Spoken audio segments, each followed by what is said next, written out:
स्वागत है आपका एनजीटीवी में। मैं हूं अबुल कलाम और इस वक्त मैं मौजूद हूं दिल्ली प्रदेश कांग्रेस के कार्यालय में। आज यहां पूर्व केंद्रीय मंत्री सलमान खुर्शीद जी ने एक प्रेस वार्ता को संबोधित किया।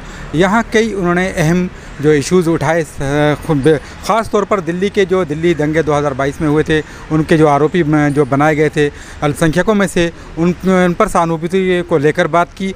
और साथ ही जो दिल्ली जिस तरह से उन्होंने बताया कि कांग्रेस के दौर में दिल्ली किस तरह से काम कर रही थी, दिल्ली में किस तरह से काम था, और बाद में किस तरह से अब ये जो 10 साल आम आदमी पार्टी के जो रहे हैं, ये आम आदमी पार्टी की सरकार के, उसमें किस तरह का कार्य रहा, इनको लेकर कई चर्चाएँ उन्होंने की।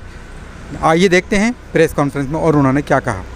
मेरा ये मानना है कि जब दिल्ली की बात होती है, दिल्ली की चर्चा होती है, तो दिल्ली का जो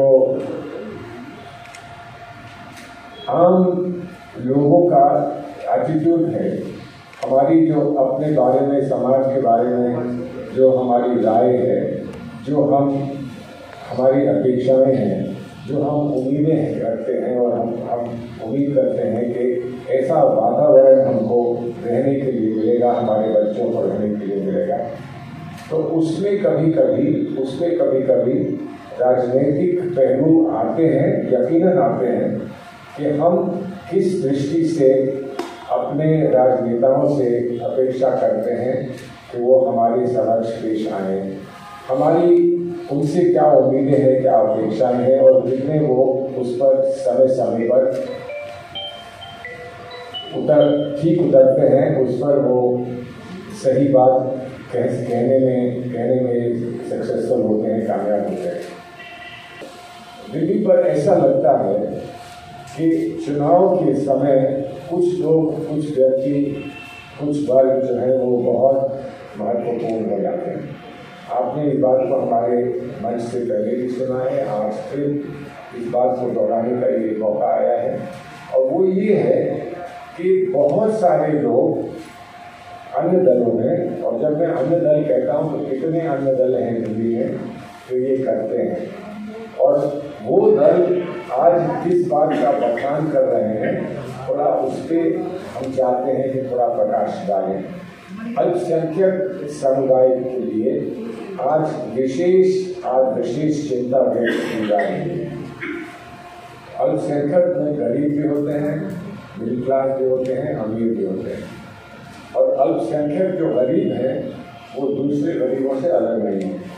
जो मिडिल क्लास के अल्पसंख्यक हैं वो मिडिल क्लास बहुसंख्यकों से अलग नहीं है। जो उच्च श्रेणी के लोग हैं अल्पसंख्यकों में, मैं समझता हूँ कि वो जो बहुल्य श्रेणी के लोग हैं, जो बहुल्य समाज के लोग हैं, वो भी उसी श्रेणी के हैं। तो जो इनके लिए सही है वो उनके लिए भी सही है, जो उनके लिए सही है वो इनके लिए सही है। क्योंकि पिछले दशक में कुछ चुनाव जो हैं वो अक्सर किए जाते हैं ध्रुवीकरण पे, कि किसी तरह से ध्रुवीकरण करो और अपनी रोटियां सीख लो, और उसके बाद आप सरकार में बैठो और ऐश करो। हम ऐसा संदेश नहीं देना चाहते। हम यहाँ से खुलकर कहते हैं कि ध्रुवीकरण का विरोध हम करना चाहते हैं, और उसके लिए बहुसंख्यक हो, अल्पसंख्यक हो, जितना भी आपस में मिलाप कर सकते हैं और मिलजुल के चल सकते हैं, हमारा यही एक आवेदन है कि आप मिलकर चलिए, अपने आप को सच्चा भारतीय मानते हुए, भारतवासी मानते हुए, इस देश का सच्चा सिपाही मानते हुए, हिंदुस्तानी मानते हुए आप एक साथ चलें। धर्म अपने अपने अलग होते हैं, आस्थाएं अपनी अपनी अलग होते हैं। हम अपनी आस्था को किसी और की आस्था से मुठभेड़ में खड़ा ना करें। हमारी आस्थाओं में कहीं मुठभेड़ की कोई गुंजाइश है नहीं। हर एक की आस्था, हर एक का धर्म और हर एक की सोच जो है उसका सम्मान हमारा लोकतंत्र करता है, और इसलिए हम उम्मीद करते हैं कि जो हम कहने जा रहे हैं वो उस परिप्रेक्ष्य में या उस सेंस में नहीं लिया जाएगा जिस सेंस में इस बात को हमारे विरोधी दल कहते हैं। पता नहीं कहाँ से बहुत दिन बाद जहांगीरपुरी के जो फसाद हुए थे, जो राइट्स हुए थे, उसकी चर्चा छिड़ गई। CAA और NRC की चर्चा छिड़ गई। मैंने बहुत सारे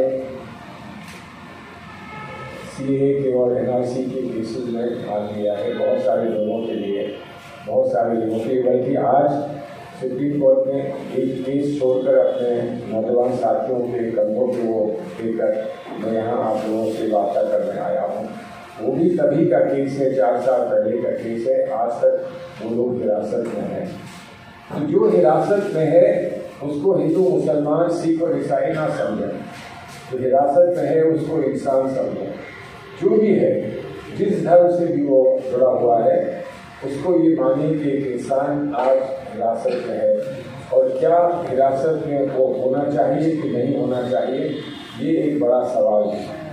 और अगर हम ये कहते हैं कि हमको बहुत सहानुभूति है इन लोगों के साथ, तो थोड़ा सा हमको ये भी दिखाना होगा कि सहानुभूति उस समय कहाँ थी जब इनको दंडित किया जा रहा था या इन पर हमले हो रहे थे।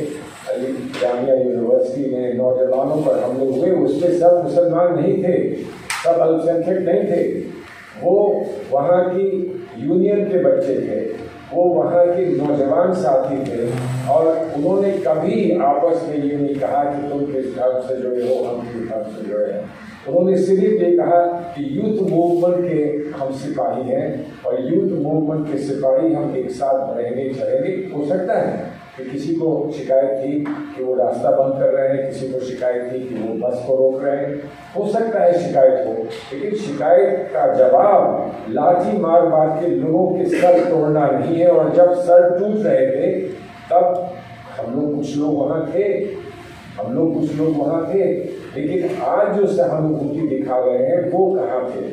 वो तो उस तरह के पदों पर बैठे थे, वो तो चुनाव लड़ रहे थे, उनको वोट मिल रहे थे। वो लोग कहाँ थे उस समय जब जहांगीरपुरी में घर जलाए जा रहे थे? वो लोग उस समय कहाँ थे जब CAA NRC के पर लोगों पर हमले हो रहे थे? तो वो लोग कहाँ थे जब ये कह रहे थे लोग कि मुझे मौका दो, मैं शाहीन बाग को एक दिन में खाली करा दूं? तो वो लोग कौन थे जो ऐसा कह रहे थे?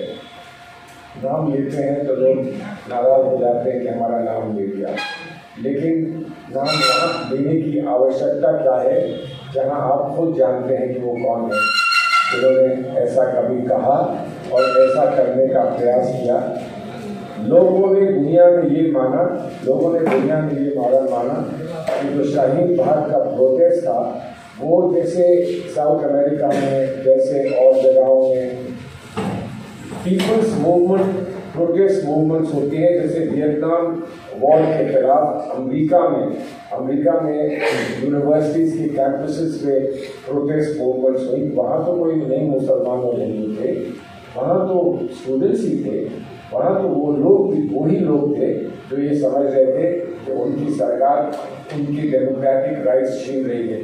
और उसका क्या असर हुआ पूरी दुनिया पे आप भी जानते हैं, और मैं उम्मीद करता हूँ कि वही असर दुनिया पर, और दुनिया पर नहीं तो पूरे भारतवर्ष पर, और पूरे भारतवर्ष पर नहीं तो कम से कम हमारी ये प्यारी दिल्ली पर अवश्य होगा। सलमान सर, नीट का जो एग्जाम पेपर लीक वाला मसला है उस पर खामोश आप क्यों हो गए? भाई हम खामोश नहीं हैं। आप ये देखिए कि जहाँ जहाँ पर समस्याएं हो रही हैं एग्जामिनेशन की, उस पर लगातार, और ख़ास तौर पर मैं कहूँ कि राहुल जी उस पर लगातार बोलते हैं। जब वो बोलते हैं तो लोग कहते हैं कि इनके पास और कुछ बोलने को नहीं है, लेकिन इस चीज़ में उन्होंने अगुवाई हमेशा हमारी की है। और वो सिर्फ बोले नहीं हैं, उन्होंने जो पूरा हमारा लीगल यूनिट बना रखा है पार्टी में, हम सबको आदेश दिए जाते हैं कि आप जहाँ जहाँ देखिए ये हो रहा है वहाँ जाइए, और आप उस पर जाकर अगर केसेस करते हैं तो केसेस करिए, कहीं और कुछ करना है तो वो करिए। तो हम पूरी तरह से इसके साथ हैं। अभी एक साल जब मैं यहाँ आ रहा था, किसी ने कहा कि आप मणिपुर पे क्यों नहीं बोलते हैं? हमने कहा कि मणिपुर कौन गया बार-बार? मणिपुर पे किसने बार-बार हर भाषण में कहा? मणिपुर पर किसने ललकारा? बार-बार प्रधानमंत्री महोदय को किसने ललकारा? आप तभी कहकर नहीं बोलते हैं। हम सब कुछ कहते हैं, हम सब कुछ कहते हैं, हम सब कुछ करते हैं, तब भी लोग कहते हैं कि तुम कुछ करते नहीं, और वो कुछ नहीं करते तब भी लोग कहते हैं कि बहुत कुछ करते हैं। हम उफ भी करते हैं तो हो जाते हैं बदनाम, और वो कत्ल भी करते हैं तो कोई चर्चा नहीं होती। तो उनकी कत्ल की चर्चा नहीं होती, हमारी उफ की चर्चा भी नहीं होती। ना हमारा उफ होता है ना उनका कत्ल होता है, लेकिन हमारा उफ उनके कत्ल से बेहतर है। सर, दिल्ली चुनाव के लिए बीजेपी ने 28 बड़े मंत्रियों की एक टीम बनाई है। यूनियन मिनिस्टर्स 2-2 सीट पे फोकस करेंगे, 54 सीट जीतने का उनका टारगेट है। कांग्रेस पार्टी किस तरह से तैयारी कर रही है? बीजेपी देखिए, हम जनता से जुड़ते हैं और जनता से जुड़कर हम चुनाव लड़ते हैं। उनका सुनने में आया है, देखिए मैं इसको अधिकृत रूप से नहीं कह रहा हूँ, सुनने में आया है कि वो ईवीएम से जुड़ते हैं और ईवीएम के सारे चुनाव जीतते हैं। हम तो जनता से जुड़ते हैं और जनता ईवीएम से कहीं ज़्यादा मजबूत है, क्योंकि ईवीएम जो है जनता की उंगली पर ही चलती है, नाचती है। जब जनता की उंगली पहुंचेगी तो उसके सामने कोई नहीं खड़ा हो पाएगा। हम जनता से जुड़ रहे हैं और जनता से जुड़ना ही हमारा कर्तव्य डेमोक्रेसी में है, लोकतंत्र में है। हम वही करेंगे। वो कितने पहलवान उतार दें, कितने बड़े बड़े मंत्री उतार दें, वो उनका अपना निर्णय है। हम जो समझते हैं और जो जनता का निर्देश हमें मिलता है, हम उसका पालन करते हैं। सर, आपने कहा कि अल्पसंख्यकों को लेकर ध्रुवीकरण की राजनीति होती है, तो क्या अल्पसंख्यकों को नहीं कहा, मैंने कहा ध्रुवीकरण की राजनीति जो करना चाहता है वो भारतवर्ष को नहीं जानता है। ध्रुवीकरण यहाँ इक्का दुक्का 1 दिन 2 दिन 4 दिन आप कर लेंगे, लेकिन हमारे मन जो है वो बट नहीं सकते। हमारे मन बट नहीं सकते और बिना मनों के बटे हुए कोई ध्रुवीकरण हो नहीं सकता। इक्का दुक्का कहीं ध्रुवीकरण हो जाए, कभी आंधी चलती है तो धूल भी आती है उसके साथ, लेकिन फिर वो आंधी और धूल में अंतर तो आता है। जानते हैं सब लोग कब धूल है और कब सिर्फ अच्छी हवा है। तो ध्रुवीकरण जो हमारे समाज में हो सकता है वो नहीं होना चाहिए। अल्पसंख्यक बहुसंख्यक अकेला नहीं ध्रुवीकरण, आपके और मेरे बीच में ध्रुवीकरण किया जा सकता है ये कहकर कि मैं वकील हूँ और आप प्रेस के लोग हैं। हमको वही ध्रुवीकरण नहीं चाहिए। हमें किसी किसी का ध्रुवीकरण नहीं चाहिए। हमें क्लास वॉर भी नहीं चाहिए। हमें अमीर और गरीब के बीच में नहीं चाहिए। हम चाहते हैं कि अमीर गरीब की सेवा में जुटा रहे। महात्मा गांधी ने आखिर क्या किया था? यही किया था ना कि अमीर को लाके, बिरला जी को लाके, बड़े बड़े सिख साहूकारों को लाकर गरीब के साथ जोड़ दिया था और ये कहा था कि आप अलग अलग नहीं हैं, आप एक हैं। आपका रास्ता अलग अलग नहीं है, आपका एक रास्ता है। कहानी कहा मैं नहीं जानता हूँ, लेकिन ऐसा होता है कि अगर आप फुटबॉल के मैच में जाएं ना, फुटबॉल मैच में भी कहते हैं कि ये दो जो है बहुत अच्छा खेलते हैं साथ और ये दो जो है वो अलग खेलते हैं साथ। तो फुटबॉल की जो टिप्पणी करता है वो फुटबॉल जानने वाला करता है। जीतू तिवारी जी ने कोई राजनीति पर टिप्पणी की है तो वो वहाँ आपके साथी वहाँ पर उनसे पूछे हैं, वो और बताएंगे। मुझे ना फुटबॉल आती है ना मुझे वो टिप्पणी वोट बैंक को लेकर कोई आपस में हमारे कोई झंझट नहीं है, कोई नहीं। मैं ये कह रहा हूँ कि बहुत सारे वोट बैंक होते हैं चुनाव में, उसमें एक माइनॉरिटी का भी बैंक होगा, है यकीनन है। आप क्या समझते हैं कि क्या मीडिया एक वोट बैंक नहीं है? हम आपको भी जीतना चाहते हैं। अगर आपके साथ कोई अन्याय हो रहा है तो हम उसका उल्लेख ना करें। NGTV, the voice of common people।